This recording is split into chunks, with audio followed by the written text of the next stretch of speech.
Hey there, Grumpy Old Fart here. I'm doing an alien encounter video on the Flatwoods Monster. I thought I'd already done this one, but I can't find it on my channel anywhere, so here we go.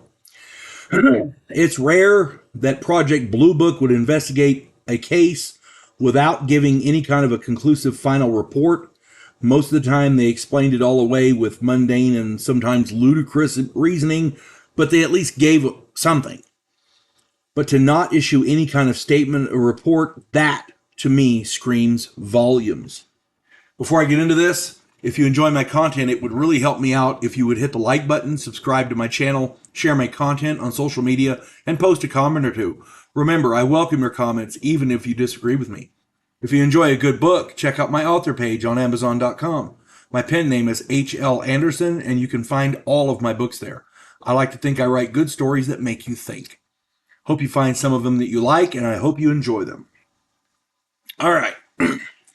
The case in question, the Flatwoods Monster, happened in Flatwoods, West Virginia on September 12th, 1952. 4 children, Edward May, Freddie May, Neil Nunley, and Tommy Hyer, H-Y-E-R, Hyer, were playing on the lawn of the local elementary school. It was near dark when they all witnessed a bright light streak across the sky.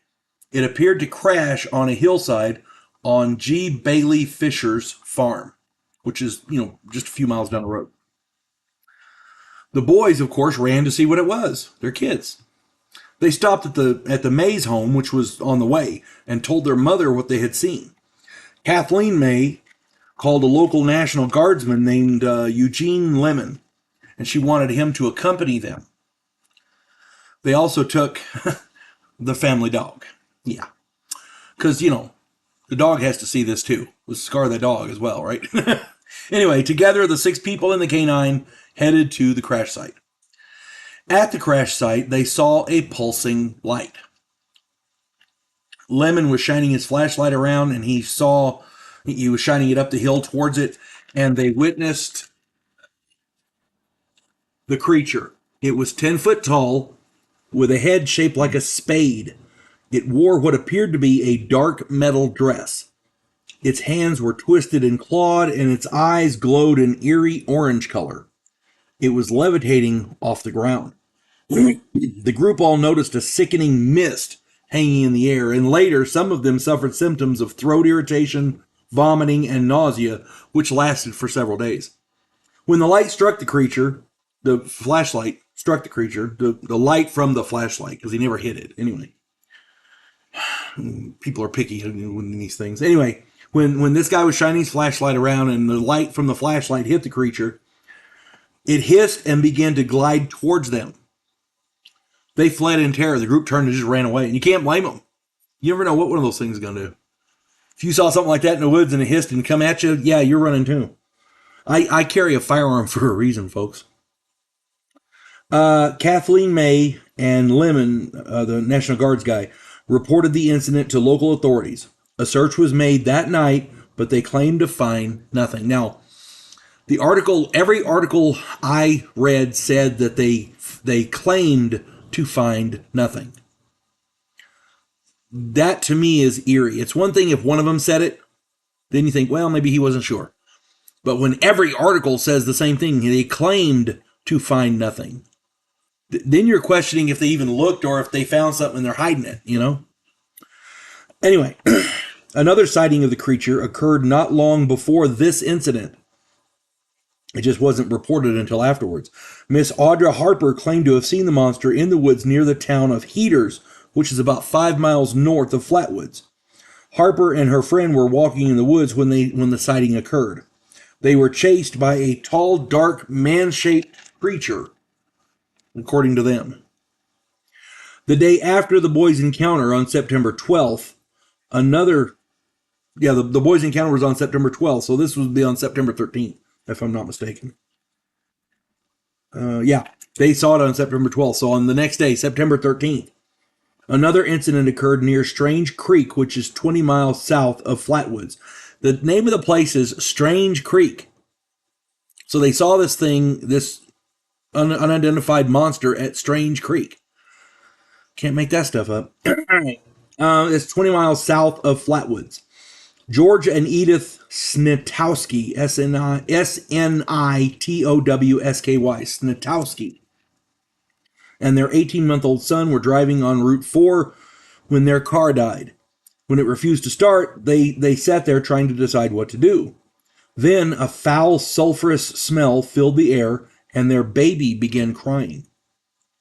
There was a bright light, and they saw a 10-foot tall creature hovering in front of the car.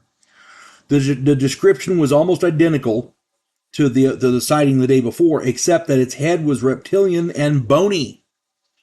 Maybe it was missing its helmet. I don't know. I don't. Of course, it's possible that all the aliens look different, and the spade-shaped head was just a different alien. I don't know. Not all aliens look alike, I guess. The creature, this is going to sound weird, stroked the hood of the car with its lizard-like hand before drifting away into the woods. As soon as it was gone, they were able to get the car started, and they sped off. Now, did this thing show up to help them like AAA? I don't know. It's almost like it wanted to be seen because it appeared in front of the car, right in front of them. It wasn't trying to hide. I don't know. Maybe it was friendly and saw they were having car trouble. I don't know. The incidents were thoroughly investigated by civilian, military, and government groups. The civilian groups all had varying reports. But the fact that there was a significant military presence in the area for over a month and Project Blue Book failed to produce either a report or a statement is indicative of some kind of cover-up. That's my opinion. Skeptics dismiss the stories as over-imaginative people seeing owls in trees. If that were plausible, Blue Book would have jumped on that bandwagon in a heartbeat. You know, they would have.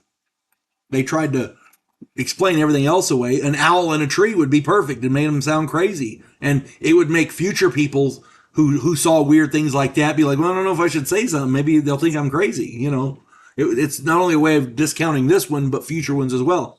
Blue Book would have jumped on that. So I don't know. I don't buy that. There is definitely some meat on this bone. Unfortunately, I doubt anyone is ever going to identify whatever the meat's coming from, much less the cut. So anyway, little butcher humor there. I hope this finds everybody well. If you have more information or different information, please put it in the comments. If you have opinions, put it in there. Even if you disagree with me, that's good. Disagreement is a staple of the First Amendment. Hope this finds everybody well. You folks have a good one. God bless one and all.